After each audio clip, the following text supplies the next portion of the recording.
I want to welcome you to Conversations Over Coffee. This is an opportunity that we offer every other month, first Thursday of even months. And it's a chance really to get to know pillars and our partners casually. We used to host these in person. And of course, during COVID, as with everything, we went virtual. And we found that we got great participation when people could relax at home or at work with a cup of coffee and tune in from where they were. So we've continued to hold conversations virtually and have had fun doing it. I want to mention before I forget, we had an incentive for folks to register and join us for Conversations Over Coffee, which was one of these beautiful Pillars mugs. And I think I saw our winner pop in, Brianna McCooley. Are you on? There you are. Congrats. Our team will be in touch to get you your mug. So thanks for your interest in what we do and thanks for being here this morning. Before we dive into our topic, I want to offer just a brief overview of Pillars and who we are and what we do. So bear with me while I share my screen briefly. You won't have to look at slides the whole morning. Pillars provides shelter support and solutions to address housing needs in our community. And we do so innovatively and collaboratively, ensuring that episodes of homelessness are rare and brief and that everyone has a place to call home. That's who we are, that's what we do. We do it with grit, collaboration, empowerment, and respect. That's what we're about.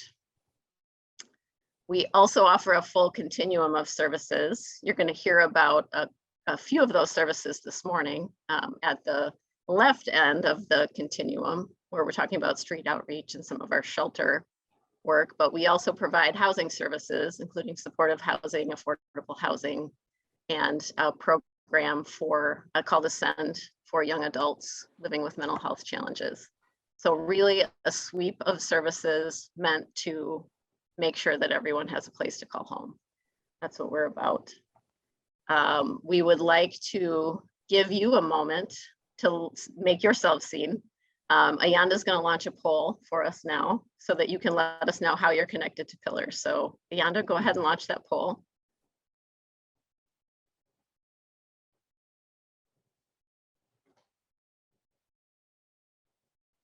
Looks like, you guys are good. 70% participation so far, 88. All right, Ayanda, you can go ahead and close that. Looks like we've got a good mix of folks in the room, community member, board member, a good number of staff, which we're always glad about.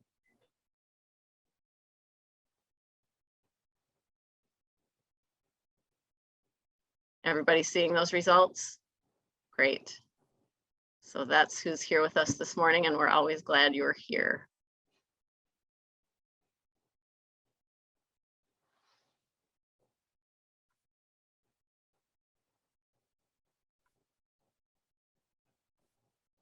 Now for the main attraction.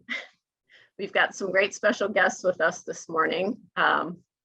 Most special is our partner who's here with us, Captain Michael Frisch of the City of Appleton Police Department. He's been with the APD for a good long while, since December of 1996. He started after receiving an associate's degree from Fox Valley Technical College. Then later got his bachelor's in organizational communication from Marian University. He has done a lot with APD. He's worked in a lot of different roles: patrol officer, school resource officer, sensitive crimes investigator, emergency vehicle operations lead instructor, team leader for the crisis negotiator unit, logistics coordinator for the SWAT team, crisis intervention team coordinator, patrol and school resource officer lieutenant. He's done a lot. So I think, sounds like seen most of what there is to see in Appleton policing.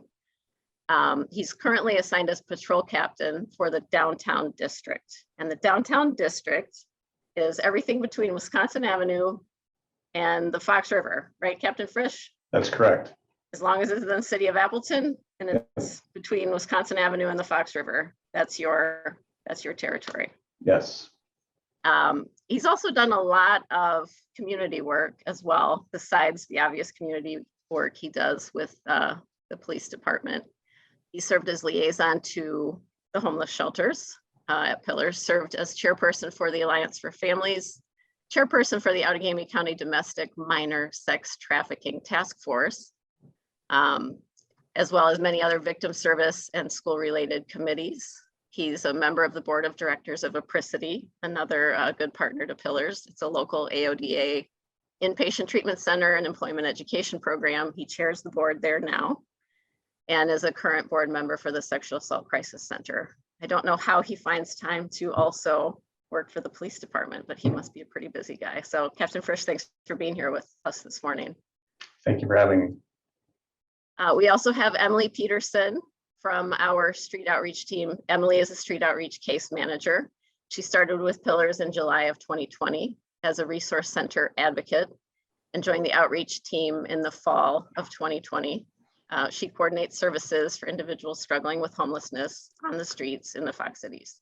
She has a bachelor's in community advocacy and social policy from Arizona State, and she is passionate about serving communities and families historically underserved and connecting them with the resources that they need to improve their lives. When she's not at Pillars, she enjoys hiking and hanging out with her child, Piper the cat. I think that means there is an actual child, a fur child, right, Emily? No, there is no actual child. She's a cat. So Piper is the child. Piper is the child. She is a cat. Yes. And then we have Lauren Moan, our adult shelter manager, with us too. Lauren and she is also our interim resource center manager. So oversees the street outreach program. Oversees the resource center. She ensures that clients experiencing homelessness have access to their basic needs, works with folks whose barriers include alcohol and drug addictions, mental health challenges, employment struggles. She joined Pillars prior to the merger in the fall of 2016 as shelter manager at Fox Valley Warming Shelter. So she's been with us for a good long while. She loves to watch clients make progress, flourish, and become proud of themselves. That's what she loves the most about her work. And she loves to see people obtain housing, increase their income, build their employment skills, all good stuff, all what we love to see. And in her free time, she enjoys biking, hiking, swimming, yoga, weightlifting, DIY projects at her new house, music, sporting events, you name it. So Lauren, glad you're here.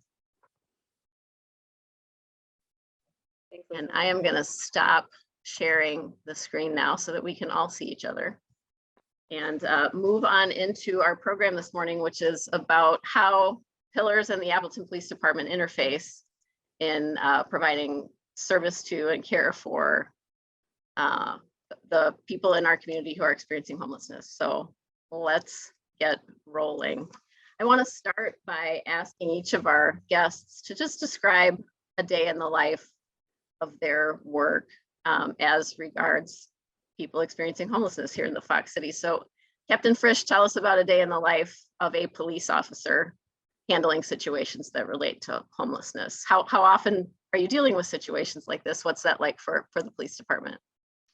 So it varies on a day-to-day basis. I think the majority of our officers deal with individuals in homelessness, and the majority that we deal with on a daily basis are folks that we become very familiar with very quickly, and that they're the same individuals that we find in different areas of the city. Most often, especially this time of the year, we'll start to see in our parks, city parks, and we get calls from citizens that find individuals sleeping in the parks or bathrooms or wherever it might be. And we respond to check on their welfare, make sure that physically they're okay, that they're able to move along. Throughout the winter time, our parking ramps and any location you can think of that an individual could stay to find shelter on their own. Our officers are having interactions with individuals that are experiencing, mostly our individuals that are experiencing chronic homelessness, that are I'm sure all of the staff on Pillars know all the names, all the people that I'm talking about. And we're all very familiar with those folks. On occasion, we'll run into some new people that show up here in the city.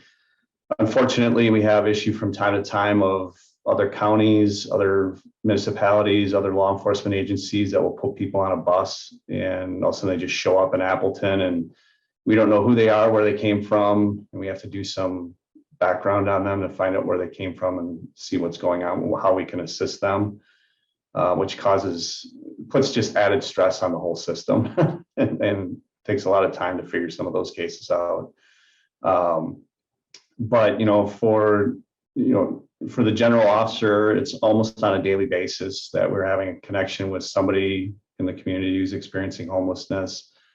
Some of what we do, sometimes we have to move people. We get sometimes encampments made in certain less populated areas of the city, and we try to move those folks along, so mainly out of safety issues, and try to keep an eye on those types of situations. So it can, like I said, it can vary very much from doing a welfare check to make sure somebody is physically in good health or good enough health that they can move along or doing okay that day, up to doing background on somebody to find out where they came from and who they are and how we can maybe assist them, get them connected with Pillars. Some of the individuals we deal with, we already know that there's not a whole lot of service for them because they have run through the gamut of every service available, and just, for whatever reason, we can't get any traction with them. AODA and mental health, or both, are usually prevalent in a lot of the individuals we see experiencing chronic homelessness.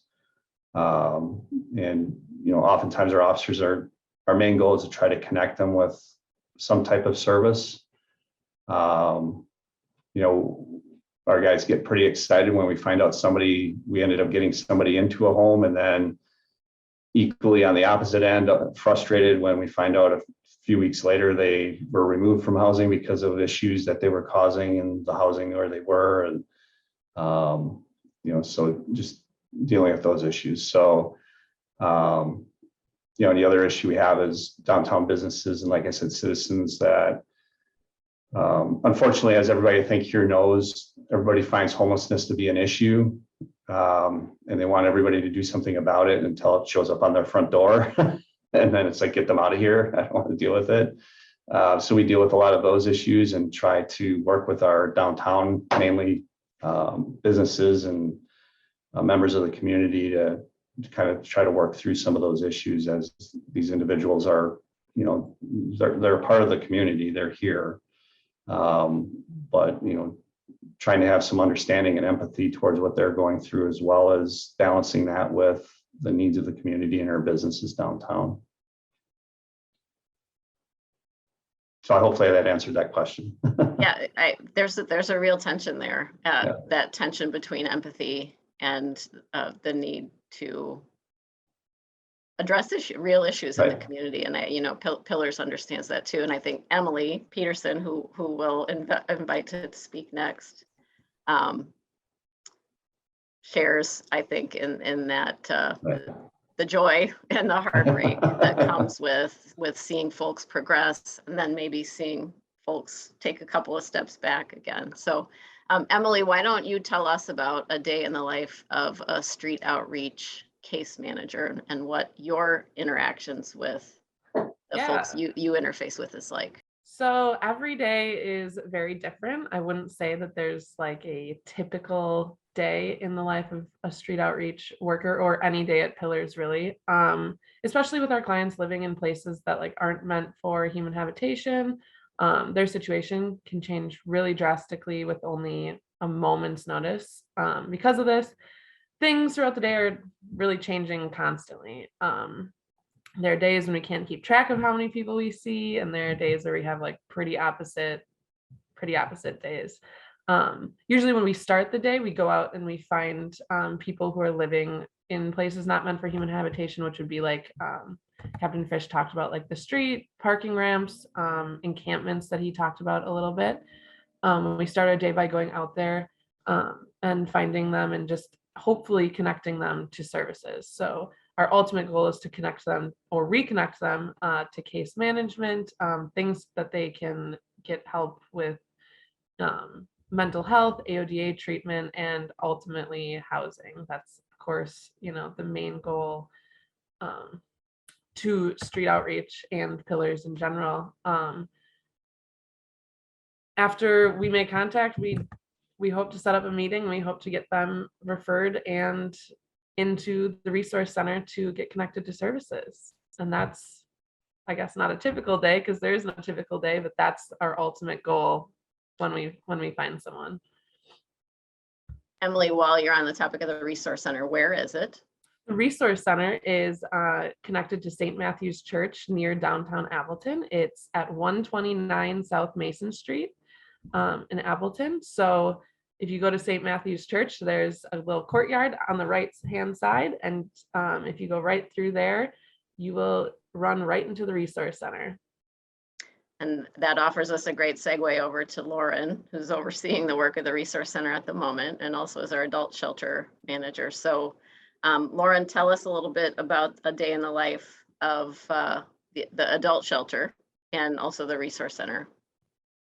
Sure. Good morning, everybody. So like Emily kind of said, there's not really a typical day. We have a little bit of structure throughout our day and then kind of a little bit of gray in between that as to what happens. So a typical day in the life of Pillars Adult Shelter, I'll try to sum this up because I could probably talk about it for hours. The shelter opens around 4:30 p.m. every day. Staff arrive usually around 3:30 to kind of prep for the night, get everybody ready, get people called in off the wait list that are coming in for a spot. Most of our clients enter between 4:30 and 5:30 p.m. unless they're working, which then we allow them 2 hours to get back after work past 5:30. So we don't want to cut their work shift short by any means. So that can also include like AA or NA meetings, circles of support meetings, parole officer meetings, medical appointments, things like that. So we're saving people's spots later on in the evening for making sure that people are following through with all those important, meetings with other community entities. Clients are supplied with a bag lunch if they're working, and they have a saved meal, a hot meal when they get back. Our resource center, so kind of back up, our resource center is open 8:30 to 4. So most of our clients are about 50% of the people that frequent the resource center are from the adult shelter. So the resource center was such an amazing, add-on when we merged because Pillars adult shelter folks or Fox Valley Warming shelter folks never routinely had somewhere to go throughout the day. Our other shelter is open 24 hours. So that, kind of fills that gap. But I definitely think that kind of roping it into the police call, the police calls were a lot higher. The contacts were a lot higher because people didn't have a safe place to go besides the library or transit. So that was a huge addition. And our adult shelter clients are frequenting there for sure. So back to the adult shelter. Once clients are called in for an intake, usually off of our wait list, unfortunately, we do have an operated off of a wait list. They have a saved spot and a saved bunk each night. So we are hoping that unlike what we used to do, our first come, first serve, this alleviates a lot of the anxieties that clients have, like knowing that they do have a safe place to return to. And then they can get that productive connections to resources done throughout the day at the resource center. We do have a few requirements for people entering the adult shelter. We only serve adults, so we only serve 18 and up. We also require an open warrant check before shelter or even really before people are added onto the wait list. So if we do find that someone does have an open warrant, it absolutely does not discredit them from their spot. We actually hold their spot and we ask them to self-resolve their warrant, which then is a great partnership between APD and ourselves. The client gets their spot, we get to hold it, and APD, the warrant is then resolved. Usually it's something small. They might sit for a day or two, just that small resolution. And then instead of running from it or hiding from it, now we're helping them those soft skills to resolve it. And, things like getting a job and things like finding housing, all having an open warrant are are going to hinder you in the long run of that. So we try to actively kind of figure that out on the front end. We do also serve folks that may have a criminal background. And then, like Lisa said, people actively struggling with drugs and alcohol. Obviously, you cannot be using drugs or alcohol on site all the way down to St. Vinny's. That's our rule, but people can come in under a level of influence. But you do have to be self-sufficient to enter shelter, which requires you to completely take care of yourself, whether that's taking meds, using the restroom, eating, bathing yourself, things like that. Upon entry, kind of now into after 4:30, 5:30, upon entry, all the client's bags are checked and their properties checked for food, drinks, weapons, drugs, alcohol. Staff wear poke-resistant gloves to ensure that they're protected during this process. As clients enter shelter, some choose to shower, some people hang in their bunks, some people, hang in the smoking area. We have picnic tables and a little outside area that's really nice for them. And now that they do have bunks, they have kind of their own little safe space to disconnect in and pop some headphones in and kind of just hang out till dinner. So prior to the merge, we never had the bunks, which is, again, a beautiful and wonderful addition to the adult shelter. After dinner, dinner is 6 p.m., usually provided by one of our wonderful volunteer groups or servers. Clients read an invocation thanking our volunteers and their table mates. And it's really just a really nice time for people to come together.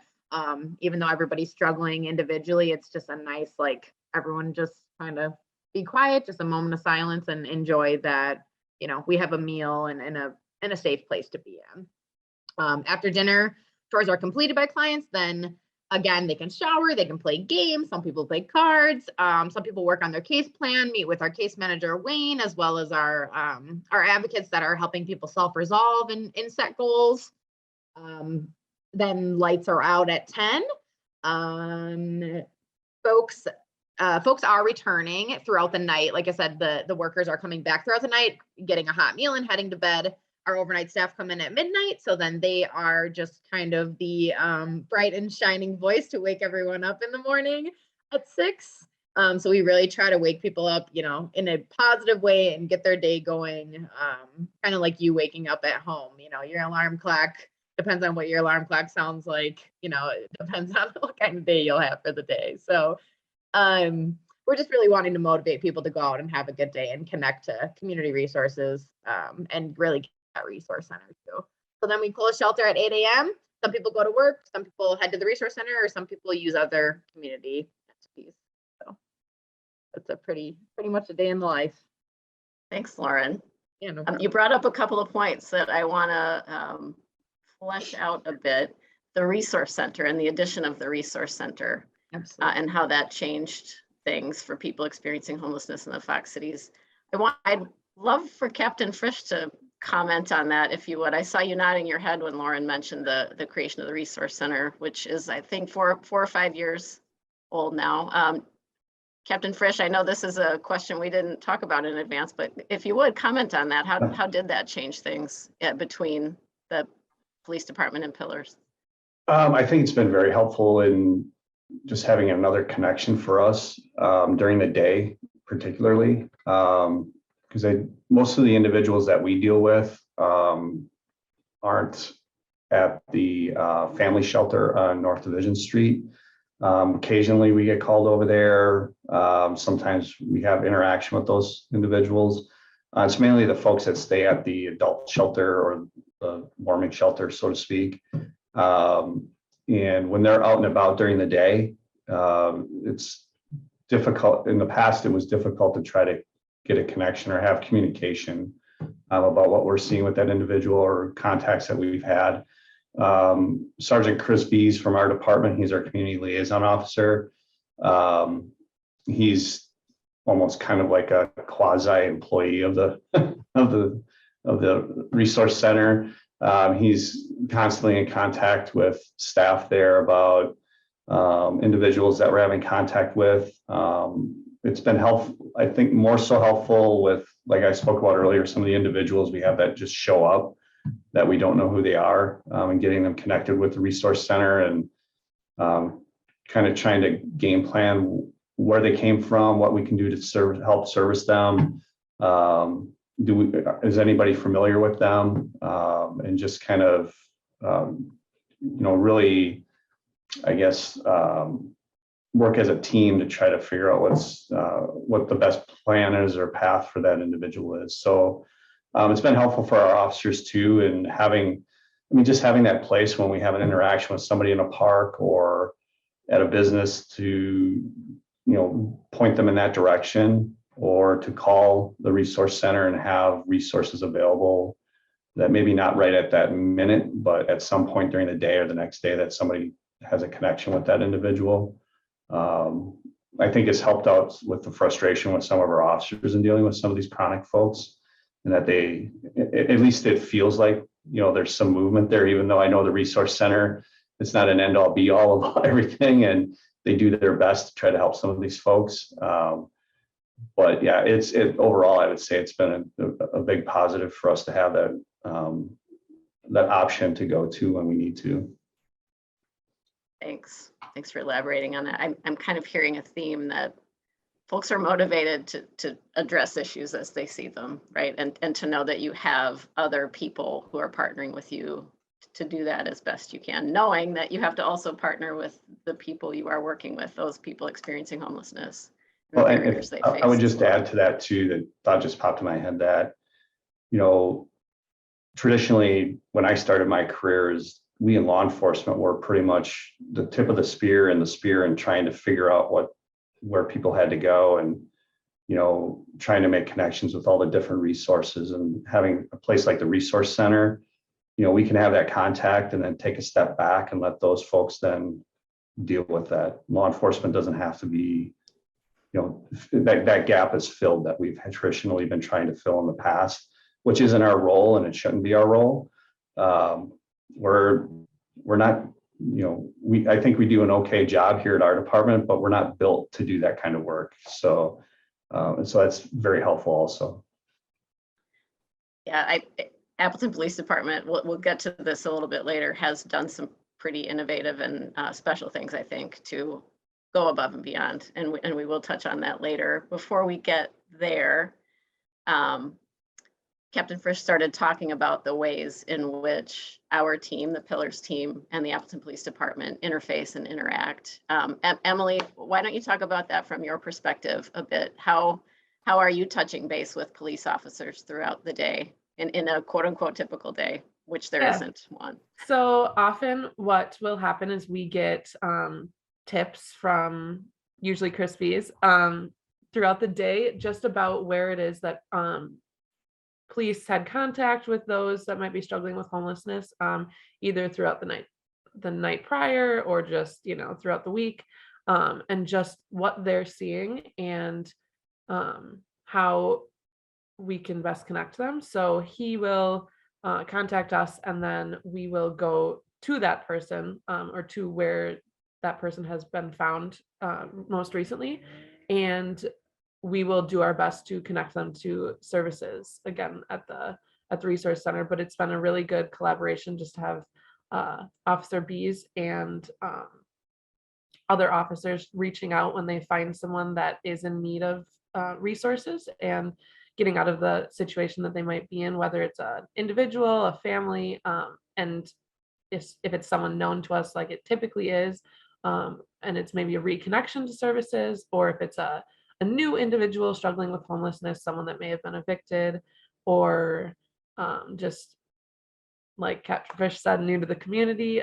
So it helps us just in the initial finding process of getting someone connected, which is the most important part. So Lauren, anything to add there in how that interface plays out between Pillars and the APD? It's maybe a little bit different for frontline staff at shelters, so they don't have like Emily has a work cell that her and Crispies can talk back and forth, and they're kind of like case planning a little bit through it, which also is a really cool thing to see. Just coming in as an outsider and being an interim manager, I really love that they have such a great connection, and they're like, oh, Chris is calling me. I gotta, it's just like a priority, and it is really cool that we have that open line of communication, sending pictures, whatever it looks like. But for shelter, it's, I would say, like Captain Frisch said, it's any given day there could be multiple contacts. It's really less like there's nothing in regard to like physical altercations or a lot of threatening behavior. Yes, that does happen every now and then where the police may need to be called and we may be intersecting, but it's more in regard to like welfare checks and people being a danger to themselves or others and being suicidal. And then obviously we have clients with some pretty severe and persistent mental health struggles and AODA struggles. So with that just comes, situations, and we try to obviously de-escalate in-house at all costs and then only call if we absolutely need to. Great, thanks. One of the other themes I'm hearing as I listen to the three of you talk about your work is that all of you are about connecting folks to resources. And I wonder what gets in the way of that? What prevents folks from connecting with resources in your experience? Let's start with Emily on this one. What gets in the way? Sure. So most often what I see that gets in the way of connecting people to services is often their mental health and maybe some struggles that they're currently having with AODA. If they've been connected in the past and didn't get to the ultimate goal of housing, it becomes increasingly frustrated for them personally. They just get frustrated. They feel like, they aren't deserving or they aren't worthy of moving forward, and maybe they're not worthy of coming out of the situation that they're in. So the biggest barrier I often see is themselves sometimes, and just the feeling of just being stagnant. So we do what we can to, convince someone that they are worthy of being out of the situation, and they are worthy of help with things like mental health, AODA, and sometimes those things need to be prioritized before housing and before they can live in a stable, permanent living environment. Lauren, let's go to you next on that one. Sure. I feel like I kind of see that even though we both do great work, sometimes there are other outside entities that need to be involved. And sometimes shelter staff are calling, for a welfare check, and then the police are coming and assessing and saying, hey, they may have said that, but now they're not saying that. And people have rights, so they can't just whisk them away to the hospital. So that's kind of where both of our hands are tied a little bit. And then how do we help this person more deeply, just deeper into our community connections, whether it's mental health or the county or whatever that looks like. Sometimes we do have like holdups in regard to like if somebody doesn't have an Allegheny County residency, sometimes they can't get funded for mental health treatment or alcohol and drug treatment. So it's kind of like this vicious cycle of going around and around. And then unfortunately, sometimes, like Emily said, we have programs, we have housing programs that people may be picked and be housed through pillars and other community entities. And once they're housed, now they have an address and now they can get the help. So it's kind of backwards where it should be, they're more stable before they enter housing, but that's just our housing first coordinated entry system that we work off of, and we make it work. But sometimes it feels like that work, like she said, needs to be done on the front end more so than on the back end. So if both of our hands are tied, we just got to keep roping in other community entities and work harder to help that person. Thanks, Lauren. And Captain Frisch, what about your perspective on that? What gets in the way most often or most difficulty? That's one of those questions that very easy to get off into the weeds on because there's so many different pieces to it. I think one of the big struggles we have right now, especially in the county, is the resources that are available. It's a tremendous lack of staffing right now. All of our systems are overloaded. And I know at the county level, they're reaching to other county departments to assist with different, and it's not just with homelessness, but across the board, you have people that don't generally do certain work that are having to do certain work because there's not enough people to do that work. And it's not just Allegheny County, that's state and nationwide. From my perspective, I would agree with Emily and Lauren that, and what they said about the AODA and mental health issues. And to me, that's in my 25 plus years of policing, that's always been, and it's again, a nationwide issue, and there's different philosophies on how you tackle that. But to me, like Lauren said, that vicious circle of, it's hard to get them into housing if you don't tackle the AODA and mental health, but until they get housing, it's hard to tackle the AODA and mental health because they're out in the community and hard to keep, it's hard for those providers to have those constant interactions with them. It's hard to, have them stable, health-wise. It's hard to keep them from the, whatever community that they're in that they're using and which affects their mental health. So it's kind of a chicken and egg thing, that, and the other piece with housing first, like you talked about, which is a model that's used, I know, around the country for in certain places.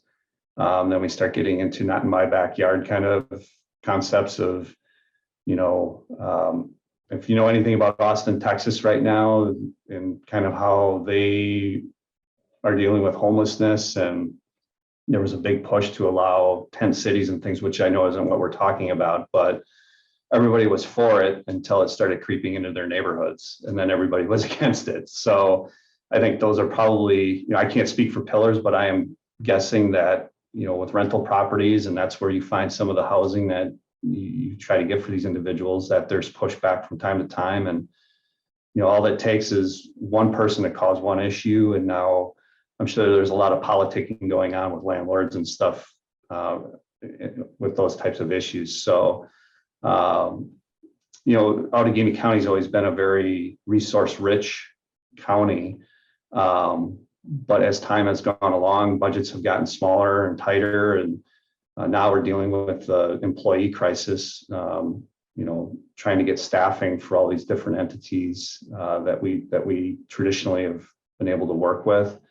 And it just puts more stress and load on what everybody's able to do, which I'm sure Emily and Lauren, I'm sure you experienced that, and frustrations of, you got somebody, I've got this person, they're willing to do the program, and now they got to wait weeks to get into the program. And a couple of weeks later, you lost them because now they're frustrated and then we deal with that on the other end of, nobody cares, nobody helps me. I went and they didn't help me. And all the police do is harass me and, all this kind of stuff. So it's unfortunate that, but like you said, Lauren, that cycle, there's multiple individuals that, for lack of a better word, I think, unfortunately, all of us lose credibility with them. And then it's almost like you have to start from zero to try to build that relationship with them and get them back into the system to try to get them the help that they need, which, the more and more that happens, the harder and harder that gets. It's not to say that you don't try and don't work hard. It just makes that work that much harder. And I know my time in the schools, working with the schools, that was a big thing with families that were experiencing, I don't know, how do they put that? It's not necessarily homelessness. It's just, I can't remember the term that's used. Some of the Pillar folks, they're bouncing from house to house to house. It's that type of thing. But trying to get them into services, and it's, well, we can get you an appointment, but it's 6 weeks out.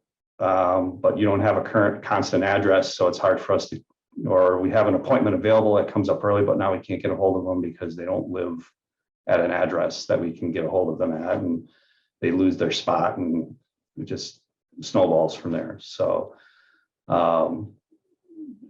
so not to sound all doom and gloom, but I think everybody on this call knows that there are tremendous issues. They're not unique to Appleton. Like I said, they're state and they're countywide, statewide, nationwide.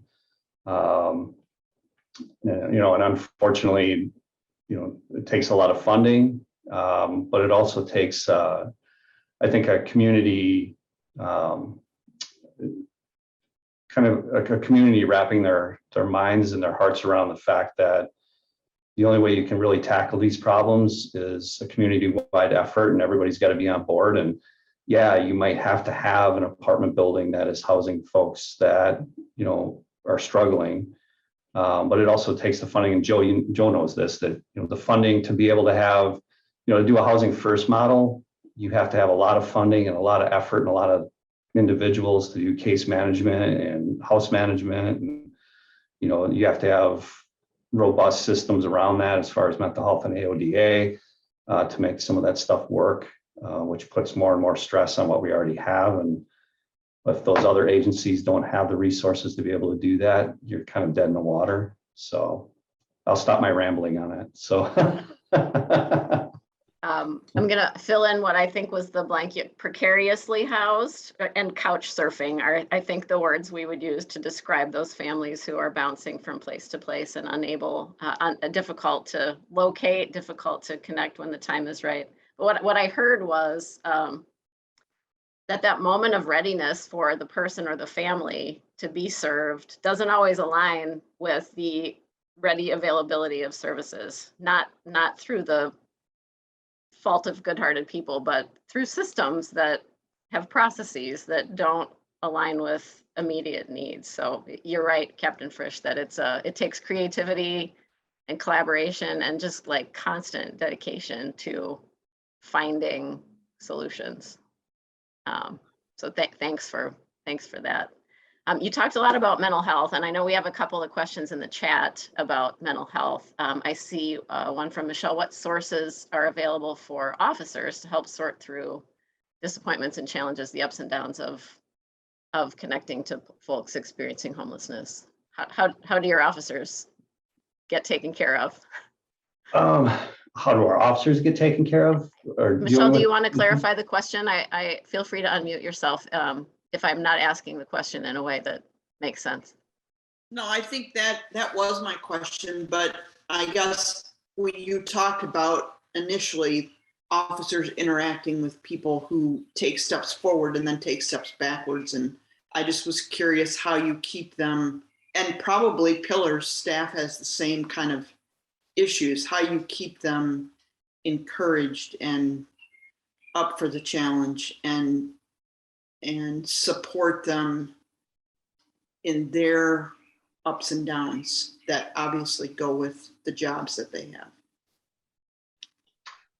have. Speaking for the police department, we have we contract with a mental health clinician service provider, and every year our officers, everybody at the department, our records department, our community service officers, we all have a 1 hour session with that person, sit down and chat. If they want to go in and talk for 30 seconds, if they want to tell her at the door, I don't want to talk, that's perfectly fine. We have no idea how long they talk, but they can take their whole hour. She is also one of our providers, so through our EAP. So if they, through that conversation, decide that they would like to have more, or if things on the job are causing problems at home with their kids or with their marriage, they're certainly able to do that as well through EAP. So it's really been a huge benefit. I think on the side, sometimes when she's here, people pop in and see her.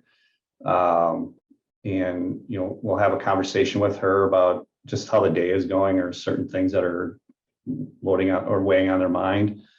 We have a peer support network through Allegheny County that our department's a big part of.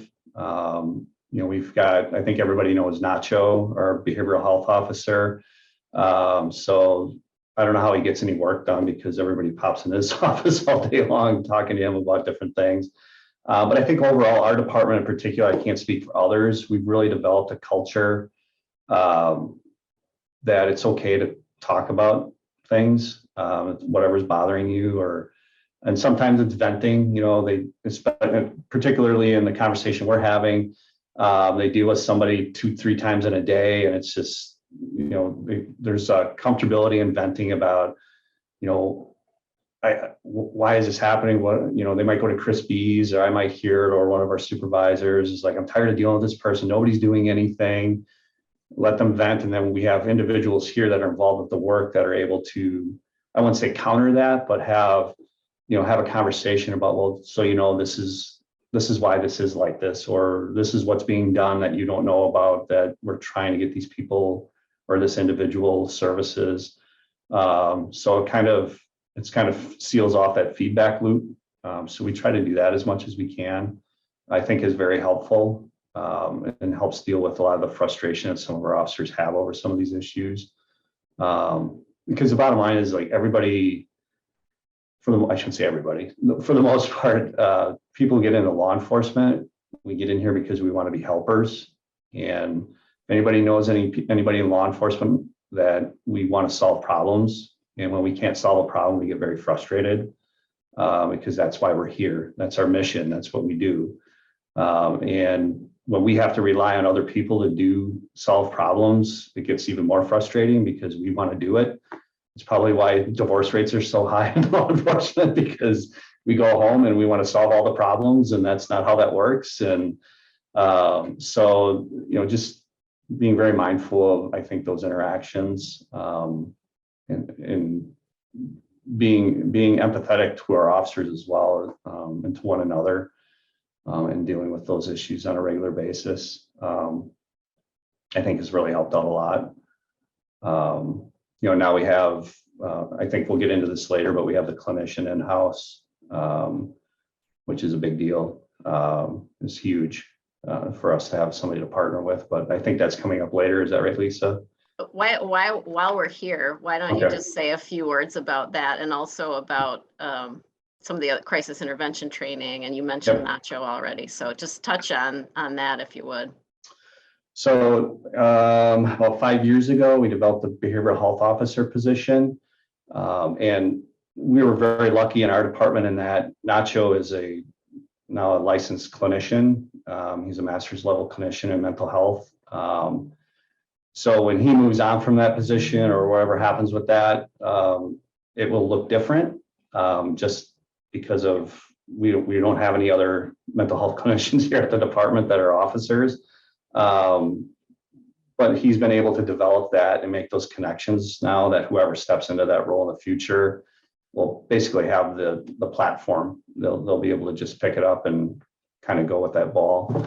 And then this year, in February, Sarah Peterson from Allegheny County Crisis Mental Health was assigned to the police department through a grant in a collaboration with us in Allegheny County Human Services.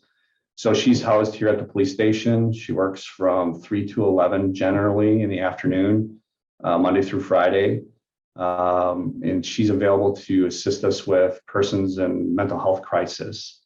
And I think her general job duties and kind of what she does has been ironed out in the community. I know there was a lot of, I wouldn't say misinformation, but maybe misunderstanding of what she could and couldn't do. And we're trying to be very sensitive with the county and kind of what we get her involved in and how and when. But just dealing with her caseload of persons that have been in crisis or are in crisis, and the daily calls that we get, she's extremely busy.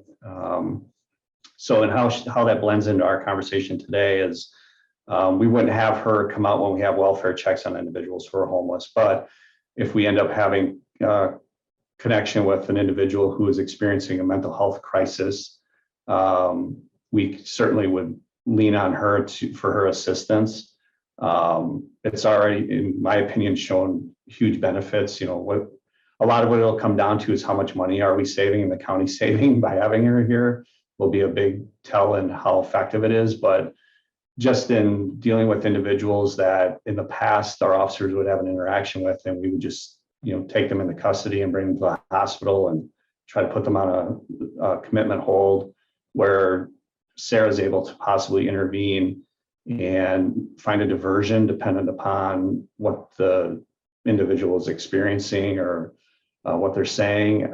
She's able to process through that with her experience in training and education and all of that. And then she has a broader knowledge of what alternative resources there are out there for people, so that, again, we can take a step back.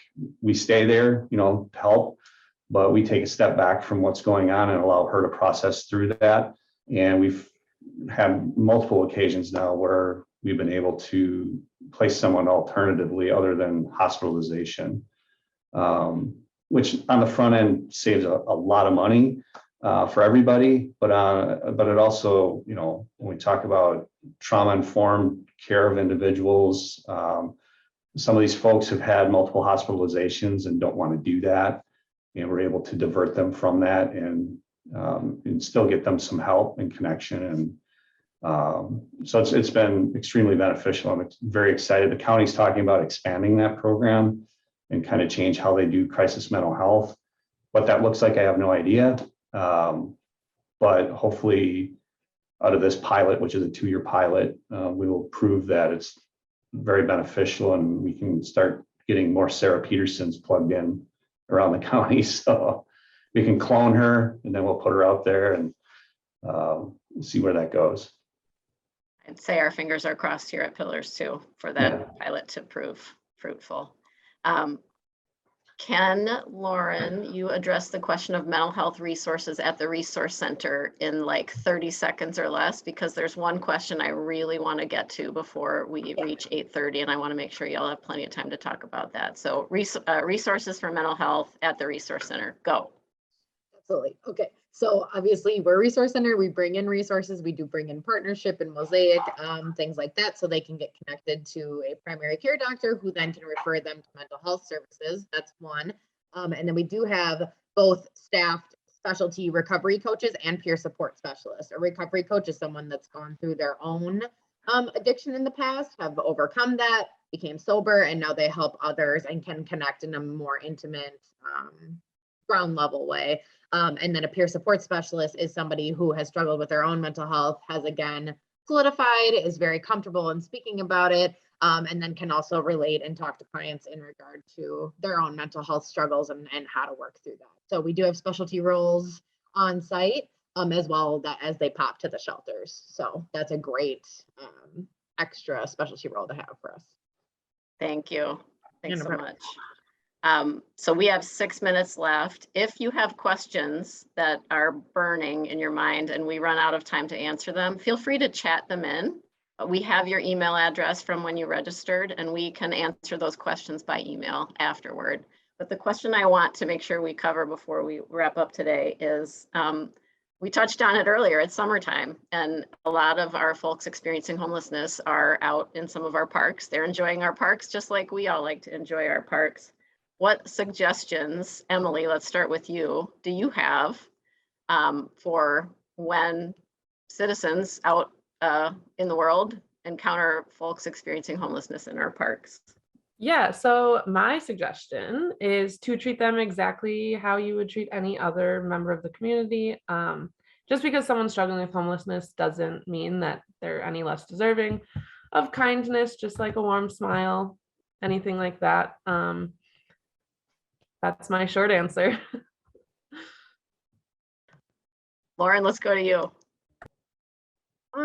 I really appreciate that she said that, because people experiencing homelessness still deserve, dignity and inherent worth, just like everyone else. So I would say even some of our population is not invisible, but we don't have that tent city somewhere. We don't, so it's not, you're not really seeing that big bulk of people in one area. It's kind of like people with a backpack or something like that. So just a gentle smile.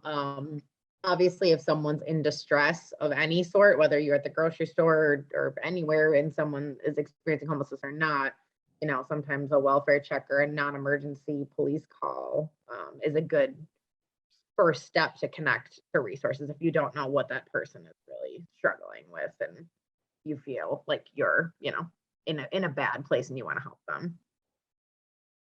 Captain Frisch, what's your take on this question? Imagine it's a little bit different from our teams. It is, but I would agree with them as well that, there are people that are in the park, there are ordinances in the park, and unfortunately, folks experiencing homelessness kind of check a bunch of boxes for stereotypes that people have about, what you tell your kids about what to be afraid of in the park and everything else. And the reality is most of the individuals that are hanging out in the park that are homeless aren't causing any problems, aren't for anybody. You know, some of the issues we deal with, you know, are the AOD.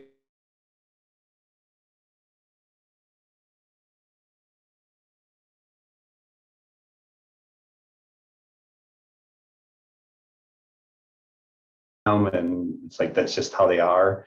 We'll interact with them, see if they need any help, what they might need for that day, or maybe contact a resource center. Probably the biggest thing we deal with is individuals sleeping in the parks or consuming alcohol in the parks, which the city enacted an ordinance a number of years ago for having to have a permit to do so. So unfortunately, we're bound to enforce that. I know one of the questions you had is about criminalizing. You know, I would say the vast majority of our officers is try to move those individuals along, because we know, well, we can't take them to jail for it, and we wouldn't, because that's just silly. Writing them tickets doesn't do anything, because we know they don't have the resources to pay a ticket, and tickets they're there to curb behavior. And they don't work on these individuals because they don't have anywhere to go, and this is where they go. So essentially, it's just connecting them, try to connect them with the resource center that day if it's an issue. Maybe do a little education of the public about, you know, who they are, or, you know, what's going on or not going on, what we can and can't do.